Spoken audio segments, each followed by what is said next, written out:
was Ananias in the Bible. Three men by the name of Ananias appear in the Bible, and each plays a role in the New Testament book of Acts. A common name among Jews, Ananias is the Greek form of the Hebrew name Hananiah, which means Yahweh has been gracious. The first Ananias is featured in a dramatic episode that took place in the early Jerusalem church. At that time, the newly forming community was experiencing a time of great unity. All the believers came together to sell their accesses, land, and share their money and possessions. There were no needy people among them, because those who owned land or houses would sell them and bring the money to the apostles to give to those in need. Acts 4:34-35. Ananias and his wife, Sapphira, were wealthy members of the church during this season of united purpose. When they sold a partial of their own property, the two secretly conspired to withhold a portion of the profit for themselves and lie about the total. Ananias, who arrived first, laid the money at the apostles' feet, claiming he had given all to the church.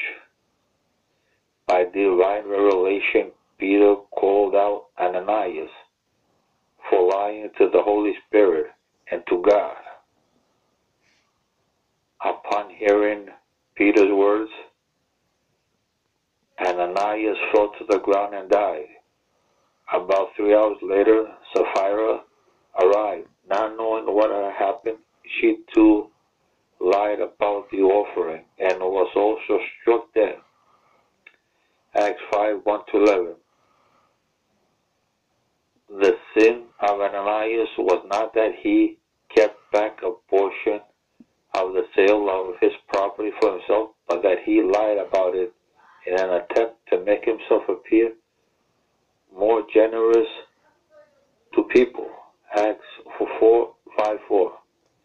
This incident of lying to God was the first recorded public sin in a newly organized church, and it carried a severe punishment for Ananias and Sapphira. Their story serves as a warning to all believers that God does not tolerate dishonesty and hypocrisy. A second Ananias in the Bible played a part in the conversion story of the Apostle Paul. After Saul of Tarsus was struck blind on the road to Damascus, he was led to the home of Judas on Straight Street.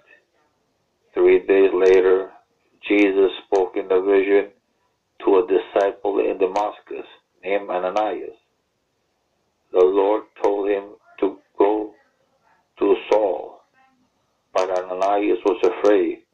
He was keenly aware of Saul's unyielding persecution of the believers in Jerusalem, and his intended persecution in Damascus.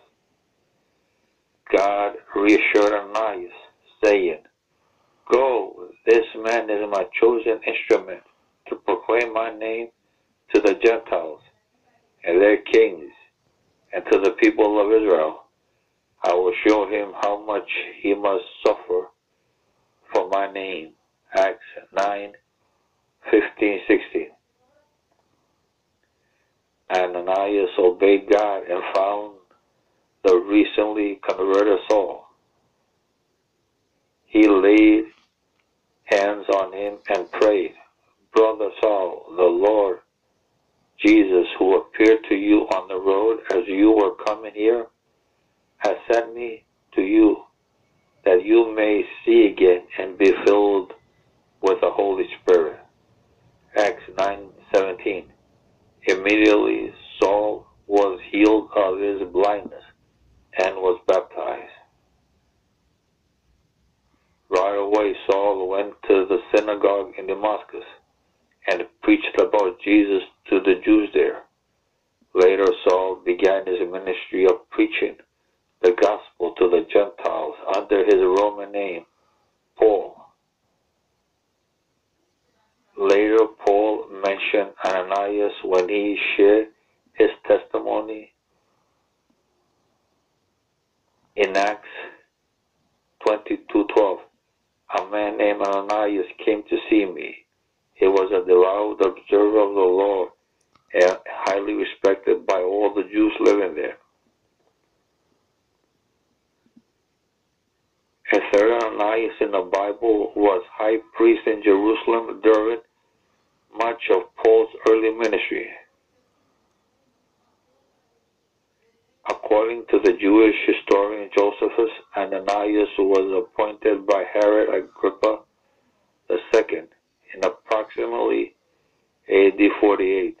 Known for his harshness and cruelty, Ananias appears in Acts 23 during Paul's trial in Jerusalem before the Sanhedrin Council.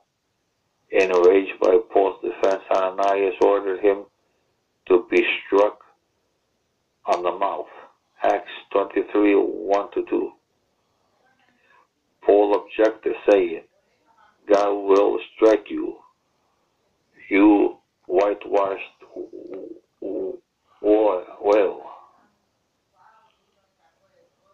You sit there to judge me according to the law, yet you yourself violate the law by commanding that I be struck.